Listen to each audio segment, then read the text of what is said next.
Kita lanjutkan pembicaraan kita siang ini masih bersama dengan pakar komunikasi politik UIN, Gugun Herianto, dan juga pengamat media sosial Enda Nasution. Saya ke Mas Gun-Gun dulu. Mas Gun-Gun, ini apakah media sosial bisa dimanfaatkan untuk menaikkan elektabilitas dari kepala daerah yang akan bertarung di Pilpres 2024 nanti?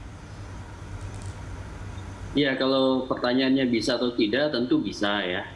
Dalam konteks begini, kalau kita bicara modal dasar elektoral yang tiga itu, pertama pasti dibangunnya dari membangun popularitinya dulu, terutama di media sosial. Contoh misalnya Mas Ganjar, Mbak Puan, atau Mas Anies, misalnya Pak Sandiaga Uno, tentu terus akan intens menggunakan media sosialnya untuk mengatrol popularitinya ya, supaya kemudian semakin banyak orang yang mengenalnya. Kemudian yang kedua, itu didorong dari tingkat popularitas yang sudah mulai merangkak itu ke tingkat penerimaan atau acceptability-nya. Dari situ tentu akan menjadi modal yang disebut dengan electability. Cuman kalau kita bicara soal media sosial, harus hati-hati. Kenapa? Ini bisa kemudian menjadi, kalau istilah saya itu menjadi bubble ya, bisa jadi gelembung yang kalau kemudian tidak ada strategi lain di luar media sosial, itu seperti gelembung air sabun ya, kelihatan banyak tetapi kemudian itu tidak betul-betul bisa disolidkan menjadi basis suara real nanti di TPS. Ini yang konsep yang kemudian harus dipahami adalah connected media sebenarnya ya.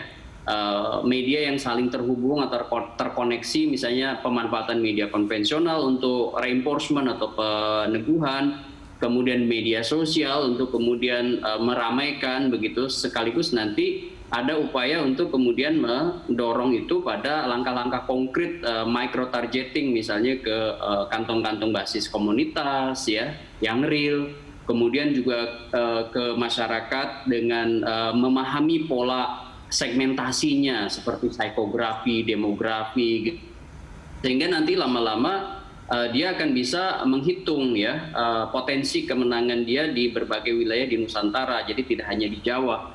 Nah, proses seperti ini tetap dibutuhkan dalam konteks khusus kandidasi, Mbak Anggita. Saya pikir gini, hal yang penting bagi siapapun termasuk Mas Ganjar, dia populer belum tentu kemudian dia menjadi the real candidate gitu ya.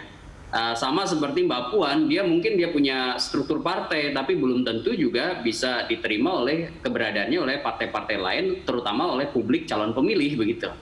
Sehingga itu yang kemudian disebut oleh Gary W. Cox ya dalam perspektif opportunity structure perspektif itu tiga yang penting nih dipahami. Pertama, probabilitas perolehan suaranya.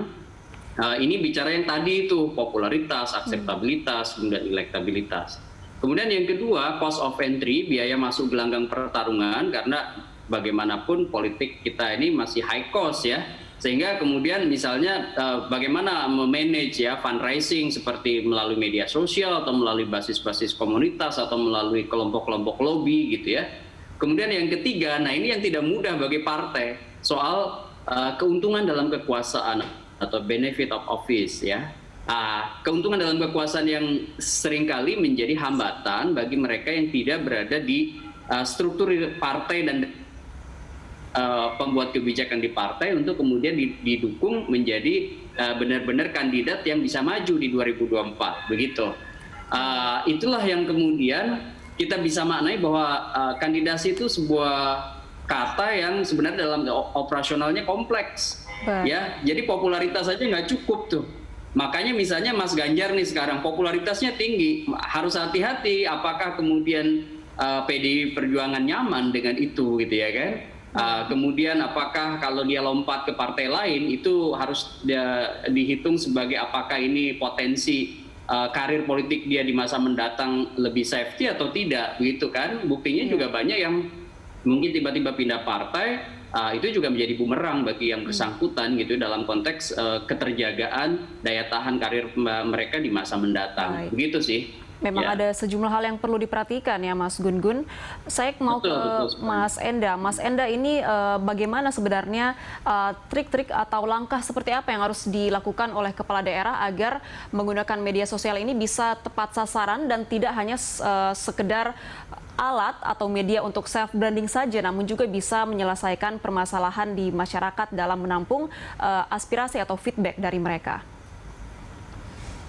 Ya mungkin saya pikir untuk menyempitkan isu yang sedang beredar gitu ya, saya tadi membayangkan bagaimana jika misalnya setiap minggu sekali, misalnya setiap hari Selasa misalnya gitu ya, memang dibuka sebuah jalur di mana oke, di hari Selasa ini di posting ini silahkan berikan ide kamu dari warga ya, dipostingkan sebuah pertanyaan, siapa yang punya ide yang terbaik untuk bisa kita melakukan sesuatu, misalnya secara spesifik, entah itu mungkin isu lingkungan atau isu pendidikan ya, sekarang harus daring dan luring segala macam.